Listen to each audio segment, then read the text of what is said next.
Hey guys. Hey guys. We're back, episode 9. So we are following up from episode 7, which was Batman Hush 2. That was volume 1 of Hush 2. And now we're going to do the next volume today for you guys.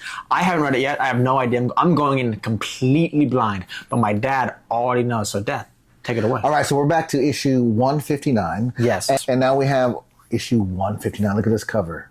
You get Jason Todd standing over the Joker and Batman. Mm-hmm. So how does this issue start off? Well, it starts off in the classic Jim Lee retelling way, Crime Alley.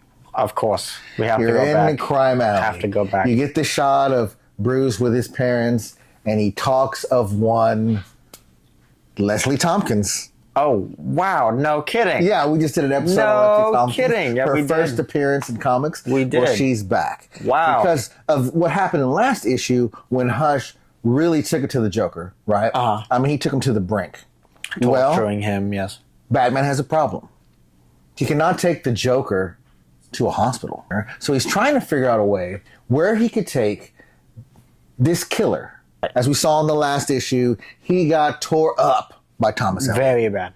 Hush took him to the limits. His jaw is wired shut. Uh-huh. His arteries have been cut. Well, Batman just can't take the Joker anywhere. Right, so does he take him to the Batcave? No, well, he takes him to Leslie Thompkins first. Right, okay. That's a good guess. Okay. That's a good guess, because we'll get back to that. But he goes to Leslie Thompkins. Leslie Thompkins is like, I'm not prepared for this. Right. And I will point out something. Leslie Thompkins is the most, probably, in all of DC, her continuity is so mismatched. Sometimes she looks like a golden girl. Sometimes like she looks young. Right. Sometimes she's, the same age as Batman. Yeah, it's just really weird. It's right? But it does start off. In this one, is she younger? She's older. Okay. But I did notice that Bruce Wayne says he met her for the very first time that night his parents were killed.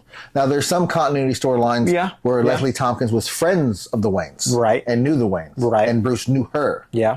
Not this time. All right. This time in this story, at least, this arc, he talks about the first time he met her and how he would go there every year. Which Detective Comics, the one we went over in our previous episodes, talks about how Bruce celebrates the anniversary of the night his parents were killed. Right. And he goes to Crime Alley every year. And Leslie Thompkins is always there. And this isn't the same night as that night. No, this is not the same night. But so she's freaking out. She goes, I don't got the tools for this. And he's like, you better figure it out. We gotta, Right, what are we gonna do? What are we gonna do? So Batman is saving the Joker. Right? And he goes, well, you gotta give him something to knock out because he's waking up. So he pulls out this syringe and even in his head, he's like, Thomas Elliot wants me to do this. And he's mad because he's being forced to make choices. And they're not of his own free will. Yeah. Right? He's mad that this is what Thomas Elliot wants. Right. So he injects the Joker. The Joker's passed out, and Leslie Thompkins goes to work. Batman eases in a chair. He closes his eyes, and he starts to dream. He dreams of the Joker. He sees images, guns, the Joker, his arch nemesis. And Leslie Thompkins wakes him up. He's like, hey, I did what I can do, but you got to get him to a hospital. You have to get him where there's tools. You got to get him where there's, somebody that has more skill than I do. And probably blood. Yeah, to save this man. More blood. So they recommend Arkham. He's like, no go. You can't take him to the hospital. Mm-hmm. So then he takes him to the Batcave. The Batcave. Of course. So here he is in the Batcave with the Joker. I wonder Alfred's reaction. Well, he's dead. Right. In this storyline, Alfred is dead. I completely blanked on that. Yes. Okay, continue. All right. So he goes back to... I like that on my shoulder. Hey, just in case you're on camera, don't start losing now.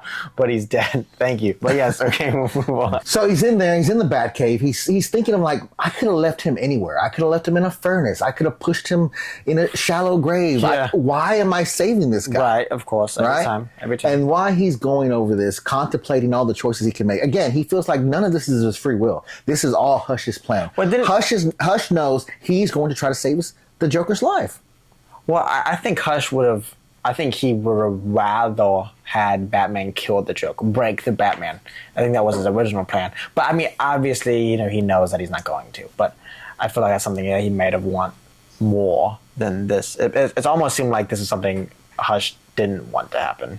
I'm not sure, because at this moment, he feels cold steel on the back of his cowl because someone else is in that Batcave with a weapon pointed right at Bruce's head. Don't know who it is, but we all know who it is by the cover. Jason Todd. Jason Todd. That's amazing. Oh, yeah. Cover of the comic book, if we didn't show it in the beginning. We did. Oh, we did? Okay, great. Oh, he is pissed. Why? Bruce is saving the Joker. Of course. Yet again. This is a classic Red Hood story. I'm down for this. Yeah. Here's where it gets interesting. They kind of make a joke in the story where Jason says, I know how, or at least he alludes to, I know how Hush used me when he first appeared. Mm-hmm. Because when he first appeared, this was before Jason Todd came back. Right. The first Hush story. Right. But he made it seem like Jason was still alive. Right. But it was Clayface. Yeah.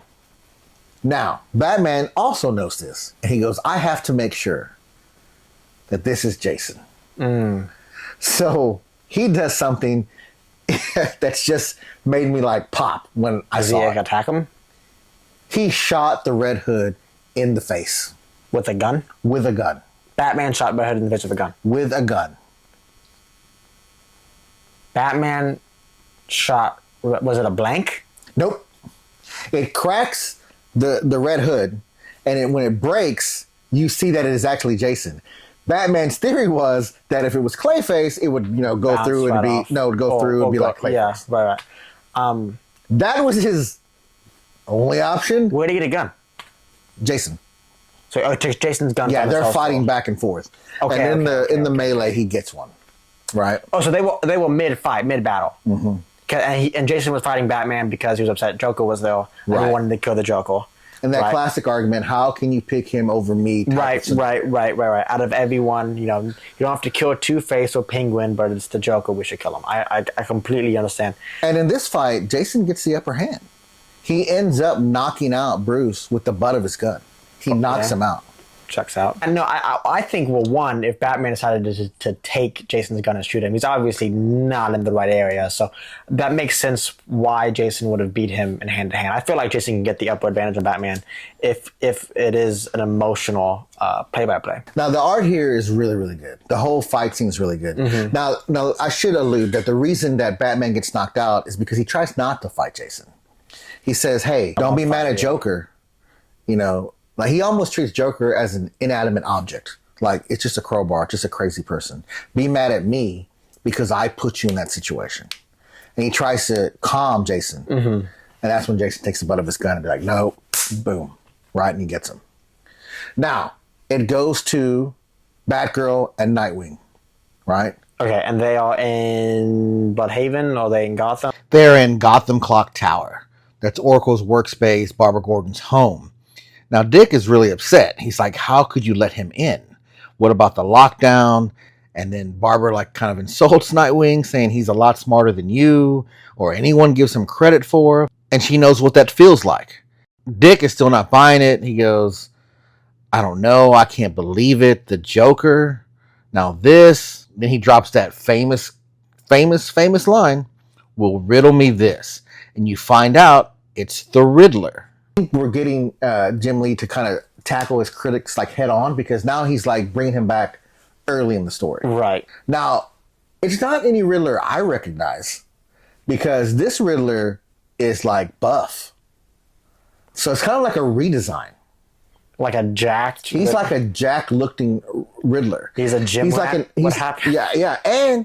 And he has a face tattoo. No. Yeah, he has a question mark right over his eye. It's pretty bad. And eyebrow. So it's like a question mark green tattoo. Pretty dope. And he's holding the classic Riddler cane. Hey, a buff Riddler is actually pretty crazy. Pretty crazy. The terrorist Riddler that we got recently in the Batman was pretty awesome too, but a buff Riddler is even scarier. So basically it's he looks at them and tells them, you're going to need my help. You, Barbara, you, Dick, and even Bruce. He even calls them by their names. So it gets kind of interesting. it segues back to the Batcave when Batman's trying to figure out what happened, trying to figure out how Jason knew Joker was there. How did he figure this out? And he concludes an answer that's really is making me anxious for the next issue. He thinks the only way this could happen is Thomas Elliot, Hush, is working with Jason. No, that'd be a different explanation. There's no way. I mean, now they have in the past kind of, they've crossed paths before. I know, but Red Hood, he's such an interesting now, thing. Don't get me wrong. I don't think that's it either. It's too quick. Yeah, it's too upfront. I need to get the explanation. Also, that's a lot for Batman to take on so early in the issue. It's like, because Red Hood has worked with Scarecrow in the past and stuff, and that's all. That's been insane.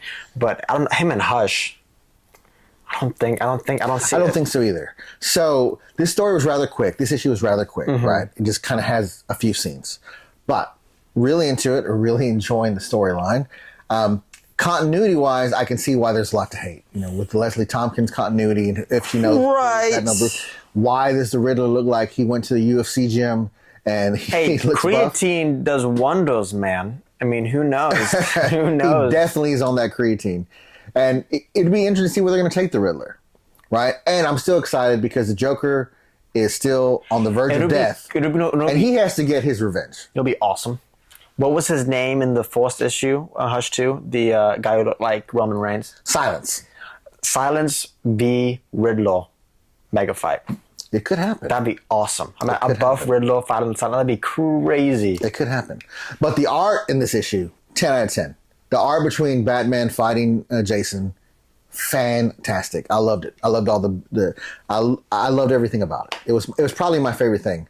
But of course, it's Jim Lee. What do you expect? So I wonder when Dick and Barbara will get involved, like be in the same room as Batman. Actually, me too, right? I'm warning the same things. Because right now they've only been at the Watchtower, right? Right. The clock tower. Right now they've only been in Barbara's home. Mm-hmm. They haven't kind of gotten into the fight. But I feel like in the next couple of issues, that has to change. Yeah, for sure. There's a lot going on. We got Jason in it. Yes. We got the Riddler in it. Everything's moving fast paced. Yeah, it does leave you kind of a cliffhanger too. Jason taking him again. Where do you think the story's going? Is he tackling his critics head on from the previous Hush storyline? How do you feel? What do you feel about the continuity? What do you feel about this new look for the Riddler? I mean, he is reimagined. I mean, this dude look like I'm gonna get a Jim T-shirt of Buff Riddler. That's what I'm gonna do. I'm gonna show you the picture right now, and you can be like, okay. Yeah, I'm excited. I'm real excited. Hey guys, thank you so much for watching episode 9. We'll be back at episode 10. We'll definitely follow up on Hush 2.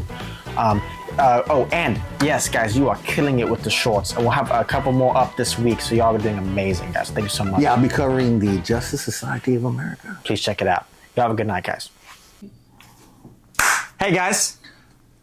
Do that again. Sorry. Okay,